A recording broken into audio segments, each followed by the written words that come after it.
아담의 타락 이후로 한순간도 이 세상에서는 죄의 세력이 멈추지 않았습니다. 그래서 만일 하나님께서 그의 선하신 능력과 권세로 이 세상의 죄악들을 제한하지 않으셨다면 인간들은 스스로의 죄악으로 인해 자멸했거나 노아 시대의 홍수와 같은 하나님의 공의로운 심판에 의해 멸망당했을 것입니다. 그러나 오직 창조주 하나님께서 모든 피조 세계와 죄인으로 전락한 인간을 사랑하셨기에 세상은 지금까지도 보존되었고 마지막 심판의 날까지도 보존될 것입니다. 물론 잊지 마십시오. 그 마지막 때까지도 이 세상의 죄악은 이어질 것입니다. 그렇기에 교회는 한순간도 긴장을 늦추어서는 안 됩니다. 마지막 그 순간까지 죄의 세력이 하나님을 대적하고 교회를 무너뜨리려 할 것이기에 주님의 경고를 기억하여 항상 깨어 있어야 합니다. 무엇보다 악한 사단은 더 치밀한 계략으로 교회를 무너뜨리려 할 것입니다. 이런 의미에서 분명 세속화는 사단의 중요한 전략 중 하나입니다. 많은 교회학자들이 이렇게 얘기했습니다. 교회의 역사는요, 순교의 역사라고요. 모진 박해와 핍박이 오히려 교회의 신앙을 순결하게 했고 교회를 강력하게 했습니다. 이것을 사단도 잘 압니다. 그렇기에 사단은 단순히 교회를 핍박하고 억압하는 방법만을 사용하지 않습니다. 오히려 사단은 교회와 세상이 친구가 될 수 있는 것처럼 여기게 만듭니다. 그래서 교회와 세상의 가치가 서로 뒤섞이게 만듭니다. 실제로 교회 역사를 살펴보면 핍박과 박해를 견뎌낸 교회를 무너뜨린 것은 세속화입니다. 한때는 자신앙을 지키기 위해 목숨도 아까워하지 않던 교회가 어느 순간 세상 속에서 아무런 방해도 받지 않고 오히려 세상에서 힘을 갖게 되자 진리와 거짓을 혼동하기 시작했고 정체성을 상실했습니다. 교회와 세상이 분명히 구별되어야 하는데 마치 교회와 세상이 친구인 것처럼 착각함으로써 교회의 영광을 상실했고 사람들로부터 외면받게 되었습니다. 이것도 조국교회의 역사입니다. 분명 얼마 전까지만 해도 참으로 힘겨운 시기 동안 생명을 버리며 신앙을 지켜왔던 교회가 한국교회죠. 그런데 경제의 성장과 함께 교회의 여러 가지 힘들이 늘어나고 교회에 여러 가지 다양한 것들이 들어오자 그 신앙을 포기해버렸습니다. 종교개혁 500주년을 맞는다고 말만 하시면 안 됩니다. 우리는 오늘 그 종교개혁의 신앙과 전통을 이어가야 합니다. 종교개혁이 무엇입니까? 세속화되었던 교회를 진리의 말씀에 따라 순결하게 회복시킨 사건입니다. 이런 의미에서 계속하여 말씀드리지만 성탄 회복되어야 합니다. 세상의 논리에 휩쓸려 허망한 즐거움이나 추구하는 날이 되어서는 안 됩니다. 오늘 우리에게 성탄이 도대체 어떤 날입니까? 묻습니다. 성탄절에 무엇하고 계십니까? 성탄절에 어떤 일들 행하십니까? 교회가 이 시대의 성탄이 참된 하나님의 성탄으로서의 성경이 우리가 가르친 그 의미로서 그렇게 성탄을 가르치고 있습니까? 얼마 전에 교계 신문에서 이런 사설도 나왔습니다. 제발 성탄절 추리에서 산타랑 루돌프 좀 빼자고. 산타가 성탄과 무슨 상관입니까? 그런데 이 시대의 교회마저 세상의 상술에 성탄의 의미를 상실해버렸죠. 사랑하는 성도 여러분, 진정한 성탄의 의미 회복하셔야 합니다. 세상의 논리에 따라가고 세상에 휩쓸려 메리 크리스마스라는 말을 아무 믿음도 없이 해대는 이 시대에서 우리는 우리의 신앙을 회복해야 합니다. 그래서 계속하여 성탄의 진정한 의미를 생각하고 있습니다. 본문은 우리에게 성탄이 온 세상의 구주가 태어나신 날임을 가르치죠. 마태는 자신의 복음서를 기록하면서 먼저 그리스도의 족보를 제시했습니다. 이를 통해 예수 그리스도가 구약의 예언을 성취하기 위해 이 땅에 오신 바로 그 메시아라는 사실을 강력히 드러냈습니다. 그리고 주의 사자가 요셉에게 나타난 사건을 기록하여 이를 더욱 명확하게 합니다. 예수 그리스도는 요셉과 마리아의 아들로 이 세상에 오셨으나 그를 한낱 인간으로 아담의 죄의 영향을 받은 죄인으로 여겨서는 안 됩니다. 예수 그리스도는 성령으로 잉태되셨습니다. 그래서 그는 죄가 하나도 없으신 거룩하신 분입니다. 그 의로우신 하나님의 아들이 자기 백성들을 그들의 죄에서 구원하시기 위해 오신 것입니다. 이는 이사야를 통하여서도 예언되었던 대로 임마누엘, 즉 하나님께서 우리와 친히 함께 하시는 위대한 구원 사건입니다. 그런데 구약의 예언을 성취하기 위해 오신 것은 단순히 구약 성경을 알고 기다렸던 유대인들에게만 중요한 사건인 것이 아닙니다. 하나님의 아들은 유대인을 포함하여 온 세상의 죄인들을 위해 오셨습니다. 본문은 이처럼 그리스도의 탄생의 전 우주적 의미를 증언합니다. 본문에 보면 우리가 익히 잘 아시는 대로 예수님께서는 헤로당 때에 유대 베들레헴에서 나십니다. 그때 이 위대하고 놀라운 사건을 깨닫고는 우리 주님을 경배하기 위해서 예루살렘까지 머나먼 길을 찾아온 자들이 있습니다. 이들이 바로 본문에 나온 동방 박사들이죠. 실은 이 사건은 현재로서는 우리가 알 수 없는 내용들이 많이 포함되어 있습니다. 우선 동방이 어디인지, 박사들이 어떤 사람들인지에 대해 확정적으로 말할 수 없습니다. 동방 박사들 몇 명이죠? 3명인지 아닌지 모릅니다. 성경에 안 나왔습니다. 전승에 의하면 갖가지 이야기들이 있어요. 멜키올, 발다살, 카스팔, 이게 이 동방 박사들 이름이래요. 이 사람들이 적게는 3명인데 많게는 12명이 넘는다는 사실 아십니까? 그러니까 이것은요 다 전승이에요.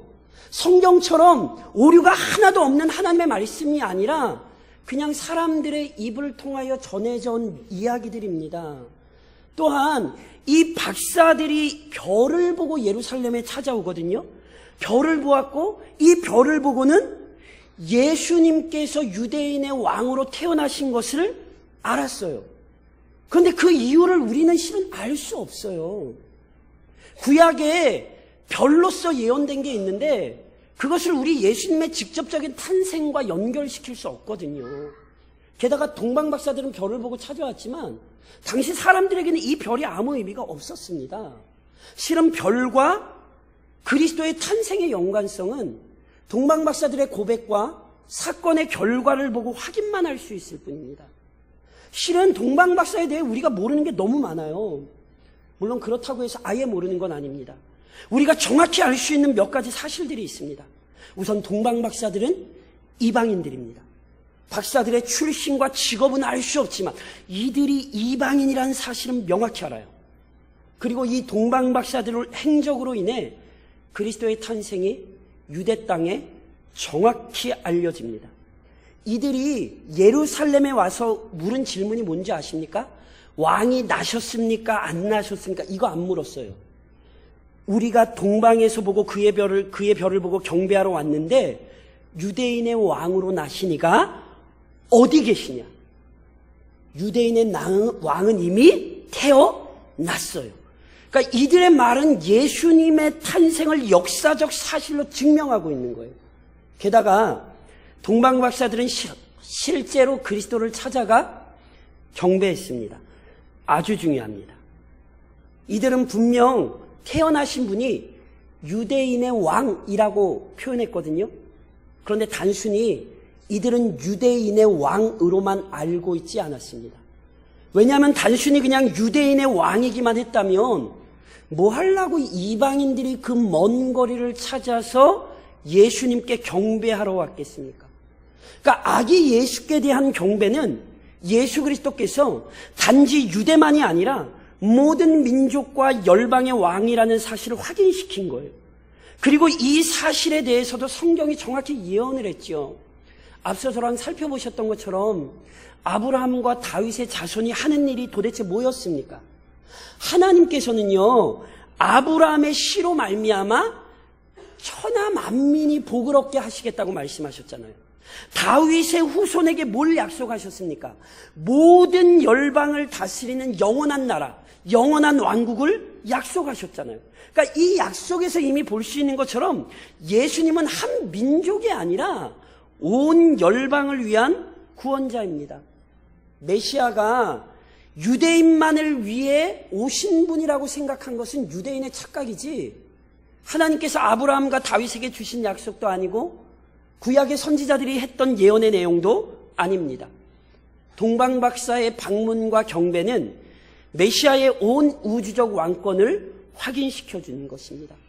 그러니 사랑하는 성도 여러분, 성탄이 어떤 날입니까? 성탄은 분명합니다. 온 세계의 왕, 온 나라와 열방으로부터 찬양받기에 합당하신 우리 주님이 태어나신 날입니다. 그것이 성탄입니다. 또한 성탄은 죄인들의 영적 무지를 밝히 드러낸 사건입니다. 동방박사들은 신비로운 별의 인도를 따라 유대 예루살렘에 이르게 되었습니다. 이때 이들의 마음은 당연히 흥분되었습니다.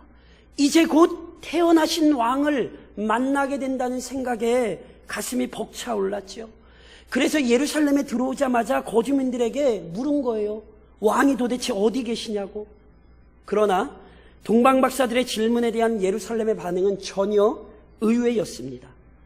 이들은 왕의 탄생을 알지 못했습니다. 오히려 동방박사들의 질문 때문에 소란이 일어났죠.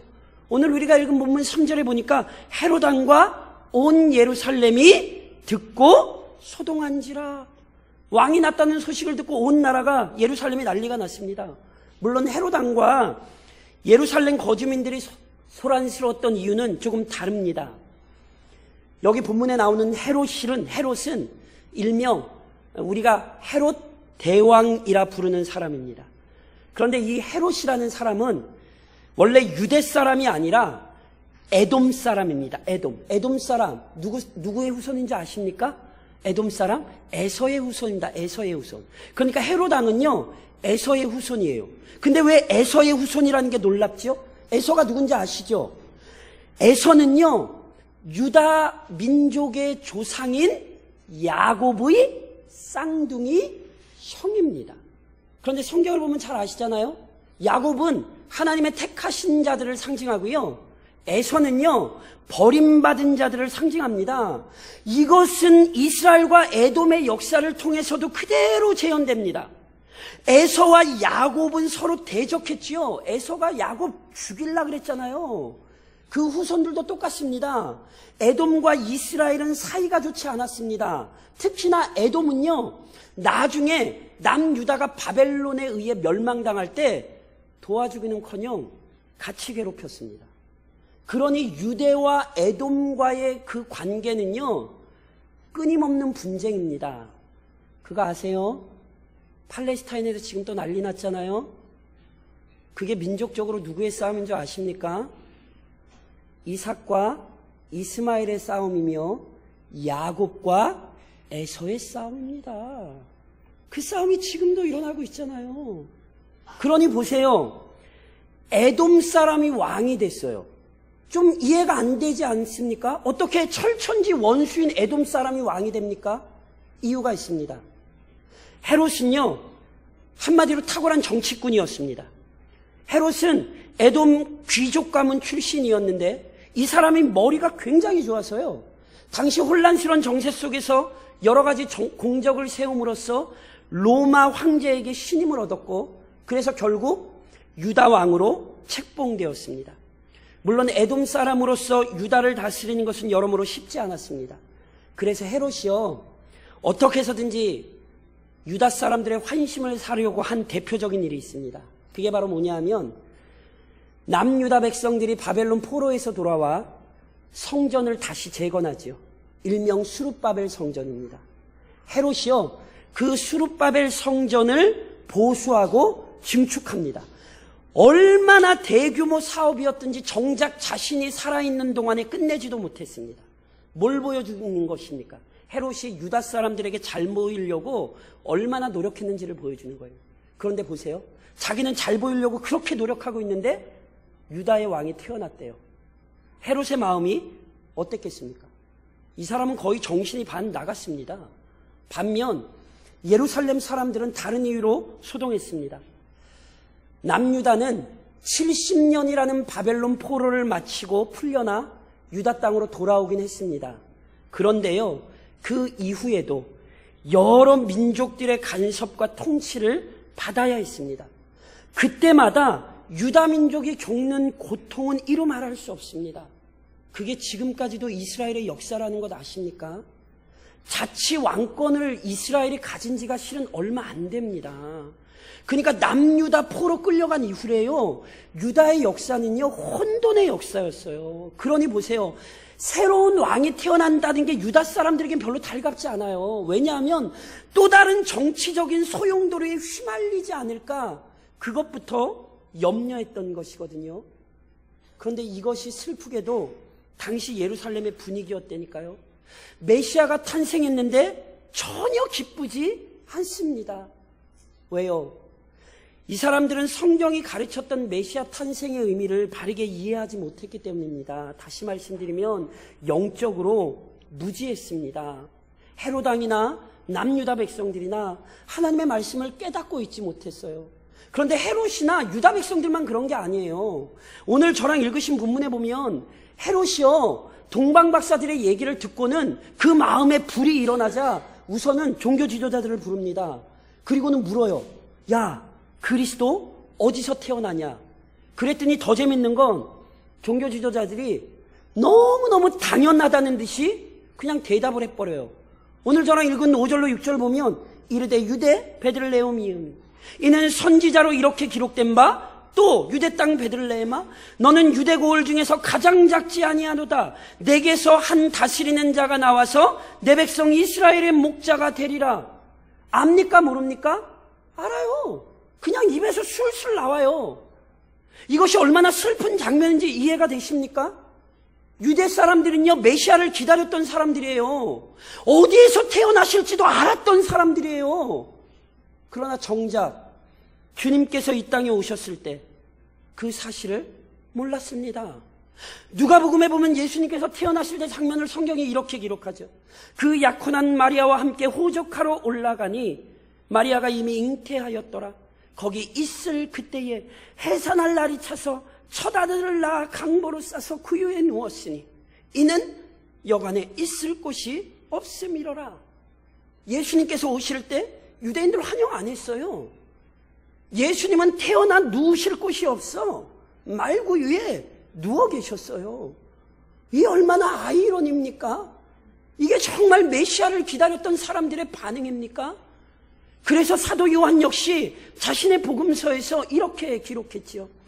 그가 세상에 계셨으며 세상은 그로 말미암아 치음바 되었으되 세상은 그를 알지 못하였고 자기 땅에 오매 자기 백성이 영접하지 아니하였으나, 하나님의 아들이 오셨으나 어느 누구도 그를 영접하지 않았습니다. 동방박사들의 방문은 이들의 영적 무지를 아주 적나라하게 드러낸 계기였습니다. 아십니까? 지금도 성탄은 죄인들의 영적 무지를 아주 명확하게 드러냅니다. 도대체 예수님이 오셨는데 술 먹고 파티하는 거랑 무슨 상관이 있습니까? 예수님은 마국간으로 오셨는데 왜 지들은 호텔 스위트룸을 들어갑니까? 성탄은 오늘도 영적 무지를 정확히 드러냅니다.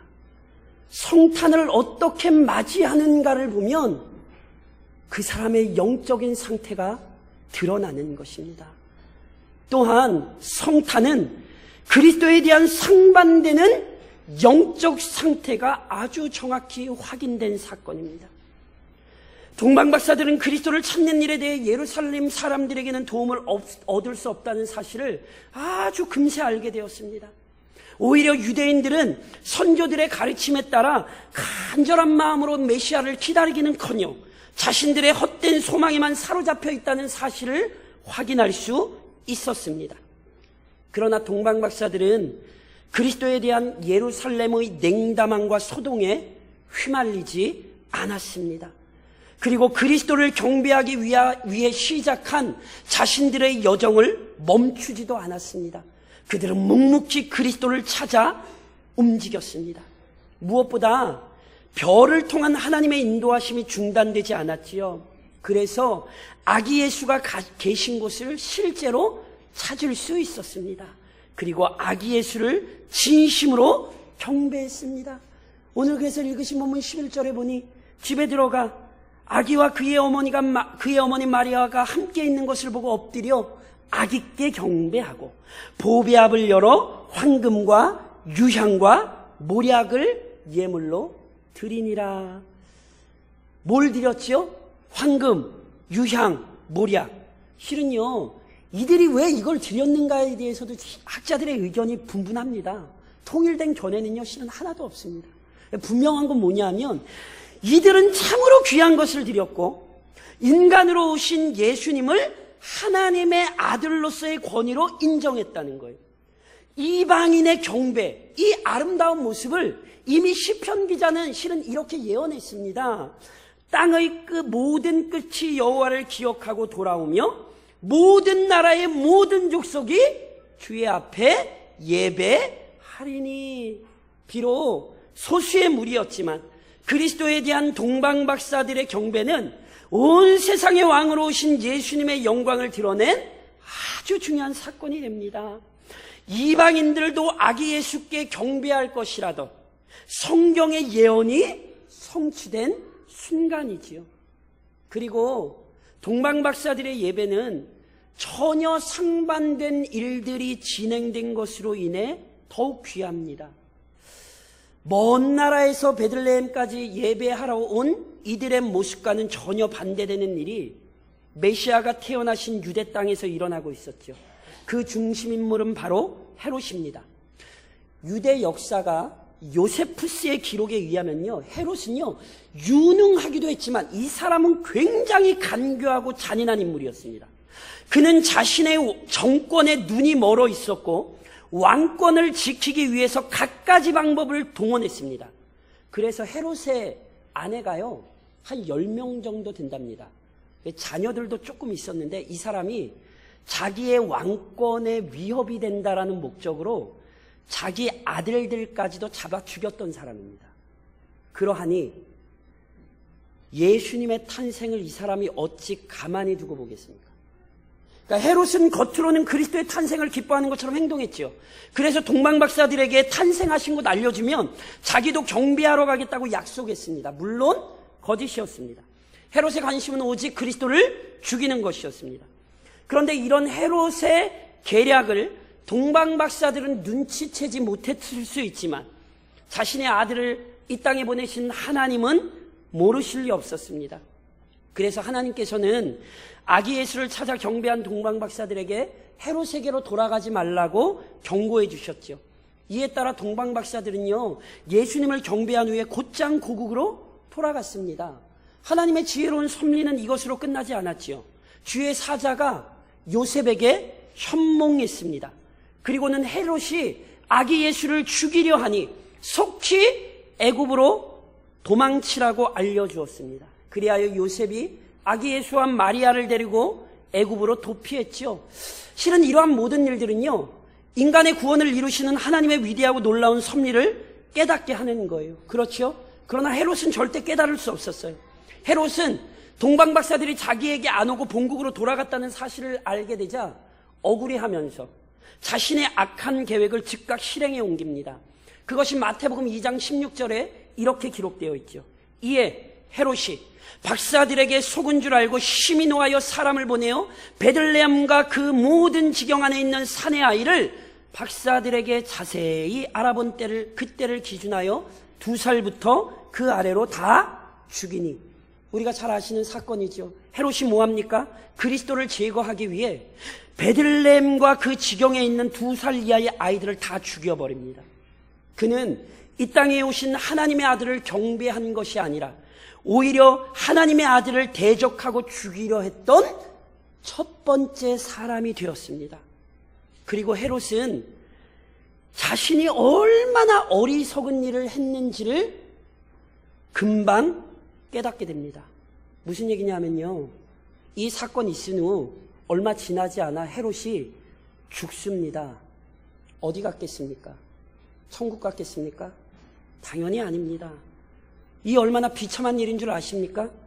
그는 유다를 다스리는 지도자로서 메시아의 탄생에 대해 이미 알고 있었습니다. 비록 그 사실에 대해 잘 몰랐더라도 동방박사에게 얘기를 정확히 들었잖아요. 그러니까 지금까지는 어떻게 살았든지 실은 헤롯은요, 위대하신 주님을 예배할 수 있는 기회를 얻었어요. 그러나 그는 자신의 왕권에 눈이 멀어 최후까지 그리스도를 대적하다 결국 하나님의 심판에 선 사람이 되었습니다. 그거 아십니까? 지금도 세상에는 단 2종류의 사람이 있습니다. 성탄을 맞으며 그 성탄의 진정한 의미를 알아 그리스도께 경배하는 사람이 있습니다. 반면 성탄에 대해 아무리 들어도 그 그리스도께 예배할 기회를 얻었으나 그 기회를 붙들지 않고 여전히 자신의 죄악을 따르는 죄인들이 있습니다. 결국 성탄을 맞이하는 자세는 각 사람의 영적 상태를 확인하는 중요한 표지인 것입니다. 그런즉 묻겠습니다. 사랑하는 성도 여러분, 여러분의 성탄은 도대체 어떤 날입니까? 도대체 어떤 신앙의 자세로 성탄을 맞이하고 계십니까? 동방박사와 같이 우리 주님을 예배하며 경배하는 심령으로 맞고 계십니까? 아니면 지금도 우리 주님 경배할 기회를 얻었으나 여전히 마음의 흉악한 죄악에 이끌리고 계십니까? 우리는 분명 동방박사와 같은 자세로 성탄을 맞이해야 합니다. 이를 위해 우선 세상 풍조에 동조하지 말고 순결한 믿음을 지키십시오. 앞서도 계속 강조해서 말씀드렸듯이요, 세속하는 사단의 아주 무서운 계략입니다. 사단은 치밀한 계략으로 성탄마저 세속화시켰습니다. 그런데 이런 사태가 벌어진 데에는 교회의 책임이 커요. 교회가 성탄을 성탄답게 지키지 못한 거예요. 그리스도께서 인간으로 이 땅에 오셔야만 했던 위대한 구속에 질리는 상실한 채 세상의 상술과 쾌락을 추구하는 풍조에 이끌려간 것이죠. 교회마저 세상의 상술에 같이 놀아난 거예요. 그러므로 이 세속화에서 속히 벗어나야 합니다. 동방박사들이 어떠했습니까? 동방박사들은 별의 인도를 따라 큰 기대를 품고 유대 땅에 이르렀습니다. 그러나 놀랍게도 유대 사람들은 메시아에 대해 관심이 없었어요. 특별히 유대 종교 지도자들의 행태는 더욱 당황스럽죠. 어디서 태어나는지도 알아요. 그런데 태어났다고 얘기해도 아무도 기뻐하지 않아요. 본문에 누구도 기뻐했다는 얘기가 하나도 없어요. 더 놀라운 것은 동방박사들이 메시아를 경배하러 떠날 때 어느 누구도 동방박사들을 따라 나선 유대인이 없어요. 물론 여기에는 하나님의 놀라운 섭리가 있다고 우리는 이야기할 수 있습니다. 만일 헤롯이 머리를 좀 잘 썼다면 아마 동방박사들을 자기 신하를 따라가게 하지 않았을까요? 그런데 하나님께서 헤롯의 지혜를 미련하게 하셔서요, 그런 머리를 못 쓰게 하셨어요. 그래서 우리 주님은 참 인간으로 이 땅에 오셨을 뿐이 아니라 우리를 위하여 모든 사역을 감당하실 수 있었던 거죠. 어찌됐건 놀랍게 메시아를 기다려온 사람들이 메시아의 탄생을 기뻐하지 않았다는 사실 잊으시면 안 돼요. 그리고 이 시대가 여전히 그러합니다. 누누이 말씀드리죠. 메리 크리스마스, 죄송한데 성도들도 이 얘기를 모른다니까요. 이것을 무슨 설날에 하는 새해 복 많이 받으세요 인사 정도로 여기세요. 다시 한번 말씀드리나 우리 대강중앙교회 성도들은 그런 성도가 절대로 없기를 우리 주님의 이름으로 제발 좀 간절히 좀 부탁드립니다. 메리 크리스마스 무슨 뜻이라고요? 메리 즐겁다, 크리스마스 그리스도와 마스 합친 말입니다. 그 말의 의미가 뭐라고요? 즐겁게 예수님을 예배합시다. 즐겁게 예수님을 경배합시다. 그런데 그날 예배는 안 하고 딴 데를 놀러를 가시겠다고요? 그 그리스도인 맞습니까? 세상의 헛된 유혹에 흔들리지 마십시오. 세상 사람들을 자기 쾌락 취하고 다 그러고 있어도 순결하게 믿음을 지키시란 말이에요. 순결하게. 성탄은 교회에서 그리고 가족과 함께 성도들과 함께 그 의미를 나누시는 날이 성탄인 거예요. 하나님께서 하박국 선지자에게 하신 말씀이 무엇입니까? 보라, 그의 마음은 교만하며 그 속에서 정직하지 못하나 의인은 그의 믿음으로 말미암아 살리라. 이 시대에 하나님의 교회로서 세속화된 성탄이 아니라 참된 의미의 성탄, 그 믿음의 전통을 지키셔야 합니다. 또한 시대의 표적을 분별하여 지혜롭게 행동하십시오. 앞서 설명드렸듯이 동방박사들과 관련된 내용 중에 저희가 모르는 게 너무 많아요. 도대체 이 사람들이 어떻게 별을 발견했고 그 별을 보고 메시아 탄생을 어떻게 알았는지 이거 우리로서 지금 알 수 없어요. 분명한 건 동방박사들은 자연현상을 통해서라도 하나님의 섭리와 역사하심을 알았고 그것에 이끌려 우리 주님께로 나왔다는 거예요. 반면 유대인들은 하나님의 말씀을 가지고 있었지만 하나님의 말씀을 배웠지만 하나님의 말씀의 뜻을 정확히 이해하지는 못했다는 거예요. 이게 우리에게 뭘 보여주는 줄 아십니까? 성령께서 우리를 깨닫게 하셔야 합니다. 성령께서 우리의 마음을 열어주셔야 합니다. 그러니까 성령께서 이 모든 의미들을 우리에게 역사해서 알려주시지 않으면요 절대로 믿음도 가질 수 없고요 절대로 구원에도 이룰 수 없습니다. 아멘이십니까? 그런데 이걸로만 끝나면 안 돼요. 이에 덧붙여 우리 주님의 말씀을 명심하십시오. 마태복음 16장에 보면 우리 주님이 이런 말씀하세요. 바리새인과 사두개인들이 와서 예수를 시험하여 하늘로부터 오는 표적 보이기를 청하니 예수께서 대답하여 이르시되 너희가 저녁에 하늘이 붉으면 날이 좋겠다 하고 아침에 하늘이 붉고 흐리면 오늘은 날이 굳겠다 하나니 너희가 날씨는 분별할 줄 알면서 시대의 표적은 분별할 수 없느냐. 이 말씀이 지금 무슨 말씀이냐면 주님께서 자신의 권위를 시험하려 한 자들을 책망하신 말씀이거든요. 왜냐하면 주님이 하나님의 아들로서의 권능과 능력을 많이 보이셨어요. 분명히 이건 봐도 하나님의 아들이 분명해요. 그런데 믿었어요? 안 믿었어요? 자신들의 죄로 인해 마음이 완고해져 주님을 거부했잖아요. 야, 자연현상은 보면서 알면서도 어찌하여 하나님의 아들이 나타내시는 증거는 못 알아보냐고 우리 주님 책망하시거든요. 동일한 말씀으로 주님은 이 시대를 책망하실 것이 분명합니다. 주님께서는요 이미 약속대로 오셨습니다. 성탄은 과거의 사건입니다. 십자가도 과거고 부활도 과거며 승천도 과거입니다. 그럼 남은 건 뭐밖에 없습니까? 재림밖에 없습니다. 요즘 일기예보 주위에서 들으시죠? 왜냐하면 날씨가 너무 추워서. 이 시대 사람들이요 일기예보 들으면서 내일 입을 따뜻한 옷을 준비를 해요. 내일 농사일을 어떻게 해야 되겠는지를 고민을 해요. 근데 놀랍게도 주님의 말씀을 들으며 주님의 재림은 준비하지 않습니다. 요란스럽게 성탄 보내지 마시죠. 교회와 가족과 함께 성탄의 의미를 나누시되 자신의 참된 신앙을 돌아보는 성탄이 되셔야 합니다. 시대의 표적을 분명히 보십시오. 말세의 징조들은 분명히 우리 눈앞에 있습니다. 그런데 어찌하여 주님 오실 날을 준비하지 않겠습니까? 지혜로운 성탄을 맞으셔야 합니다. 마지막으로 그리스도를 온전히 경배하기 위한 헌신과 수고를 감당하십시오. 동방박사들이 그리스도를 방문하여 경배하는 일은 쉽지 않았습니다. 성탄의 이렇게 선극들을 보시다가 동방박사들이 찾아온 날을 우리 주님 이제 탄생하신 날로 이렇게 이해를 하시는 분들이 있는데 아닙니다. 그렇지 않습니다. 예수님이 태어나시던 날의 밤의 일은요, 누가복음에 기록이 되어 있습니다. 동방으로부터 박사들이 예루살렘에 온 기간을요, 정확히 산출하기는 어렵습니다. 그러나 대략적으로 추측할 수 있는 단서가, 아주 중요한 단서가 있습니다. 헤롯이요, 동방박사들에게 얘기를 듣고는 베들레헴에 있는 아기들을 죽이죠. 몇 살 아기들을 죽이죠? 2살 이하의 아기들을 죽입니다. 무슨 얘기인지 아십니까? 동방박사들이 별을 보고 예수님을 찾아오는 데는 적어도 2년 가까이가 걸렸습니다. 고대 사회에 2년을 걸어 움직여야 됐어요.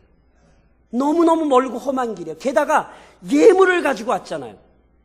당시에는 강도 도적대가 많아요. 그러니까 그걸 가지고 있다는 사실 자체는요, 언제나 도적의 표적이 되는 거예요. 그래서 아까 말씀드렸죠. 3명이 그렇게 못 움직인다는 거예요, 고대 사회에. 그래서 적어도 적게는 12명, 그 이상의 무리들로 같이 3명만 그렇게 움직이다는, 나 잡아가쇼, 이런 거라는 거예요. 그러니 우리는 동방박사들이 얼마나 고생했는가를 깨달을 수 있는 거예요. 게다가 그렇게 와서 경배하고는 다시 그 머나먼 길을 걸어 고국으로 돌아갔잖아요. 이들이 얼마나 큰 헌신과 수고를 했습니까? 포기하고 싶었던 마음이 없었겠습니까? 그런데 이들은 포기하지 않았어요. 왜요? 온 인류의 왕이신 예수님을 예배하는 것보다 중요한 게 어디 있어요? 그런데 그거 아십니까? 동방에서 아무리 험한 길을 걸어왔어도, 동방에서 아무리 큰 어려움을 당했어도 하늘 보좌를 버리고 그 하늘의 영광을 버리고 인간이 되어 이 땅에 오신 예수님의 수고와 비교할 수 있겠습니까? 그들이 아무리 큰 어려움을 당했다 할지라도 그 위대하신 하나님께서 인간이 되신 것보다, 그것보다 큰 수고를 했겠습니까? 오늘 우리의 헌신과 수고 역시 마찬가지입니다. 아무리 우리의 수고가 대단해도 이 땅에 우리를 위해 오신 예수의 수고와는 비교할 수 없습니다. 그것을 아는 것이 성탄입니다. 제가 이번 주에 저희 집에서 되게 감동적인 글귀를 봤어요. 그 글귀가 이렇게 되어 있습니다. 이 한 몸 불태워 내 당신에게 온기를 드리리이다. 무슨 얘기인지 아십니까 이거? 핫팩에 써 있는 말입니다. 핫팩에. 저희 딸이 학교에서 핫팩을 가졌는데 거기 이 말이 있어요. 제가 처음 해보고는 감동을 받았는데 자꾸 보다 제가 은혜를 받았어요. 핫팩도 자기 한 몸을 태워 사람을 따뜻하게 해주겠대요. 하물며 핫팩도 그런 일을 하겠대요. 하물며 그리스도께서 그 생명을 버려 사신 우리들 아닙니까? 그가 자신의 모든 것을 내어주셔 우리를 살리신 그 사랑을 받은 자들 아닙니까? 그런데 핫팩보다도 못한 인생을 사시겠어요? 핫팩보다도 못한 삶을 사시고 싶으시죠? 제가 이 핫팩 때문에 제가 진짜 크게 깨달았어요. 사랑하는 성도 여러분, 헌신하셔야 합니다. 그리스도께서 우리에게 그의 인생을 주셨던 것처럼 우리는 헌신하는 인생이 되어야 합니다. 만일 우리 주님의 헌신 앞에 우리의 인생을 드릴 수 없다면 우리는 어쩌면 오늘도 헤롯과 같은 성탄을 맞이하고 있는지 모릅니다. 어쩌면 자기 할 일들에 분주한 유다 사람과 같은 성탄을 맞이할지 모릅니다. 바라기는 동방박사와 같이 참된 우리 주의 성탄을 맞이하는 성도들이 되시기를 우리 주님 이름으로 권면드립니다.